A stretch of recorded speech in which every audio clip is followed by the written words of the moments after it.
Welcome. In this lesson, we're going to talk about the general tips that you should consider while attempting IELTS reading. You need to understand that the hardest thing to achieve in IELTS reading is completing the task within the given time. So, time management is very, very important. So, you cannot read slowly.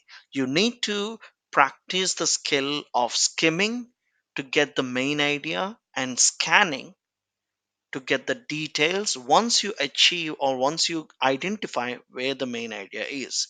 For example, if the question is asking you who is going to win the race, then you need to skim the passage to find the paragraph that talks about the race.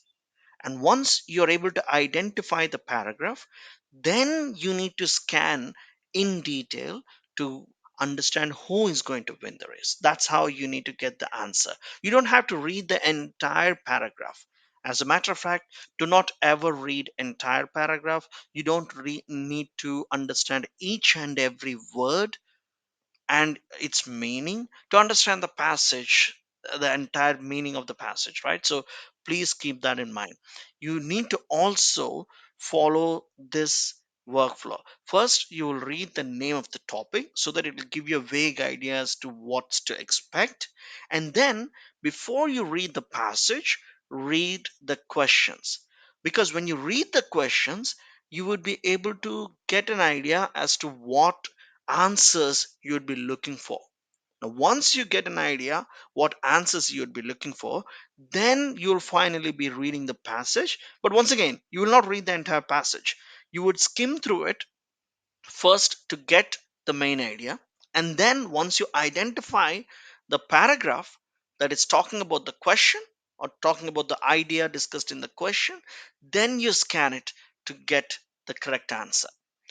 Please remember, time is everything in reading. So do not spend much time to answer any single question and try to spend as less time on the earlier sections as possible so that you would be able to concentrate more on the later sections, which are obviously harder. And the next thing that you have to keep in mind is that unlike listening, reading does not give you separate time to transfer your answers to your answer sheet. So make sure you have enough time to transfer them. And always put an eye out for the limits, the word count limit. If they're asking you to answer in 3 words or less, even though the tomb of the pharaoh is correct, you should only write the pharaoh's tomb. The tomb of the pharaoh is what might be appearing in the text, but you should not copy it as is. You should be able to identify that the answer is supposed to be present or presented in just 3 words or less, and so you need to change the text to fit your question or the word count limit. Spellings obviously are important, just as in listening or in reading or in speaking or in writing.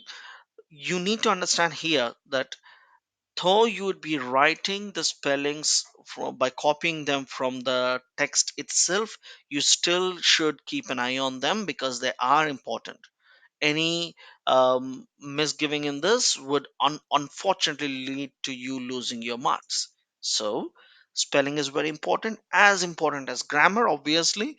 Even though the text might have a word that is in its singular form, let's say castle, but the question is designed in such a way that it is expecting a plural answer, then you need to change the answer from singular to plural and then submit it, or else you'd be losing the point. And also keep in read the instructions properly. Sometimes they will ask you to choose more than one correct answer, and sometimes if they're asking you to write yes, no, or not given, but instead you write true, false, or not given, that would ultimately lead to you losing the mark. So please put a lookout for that.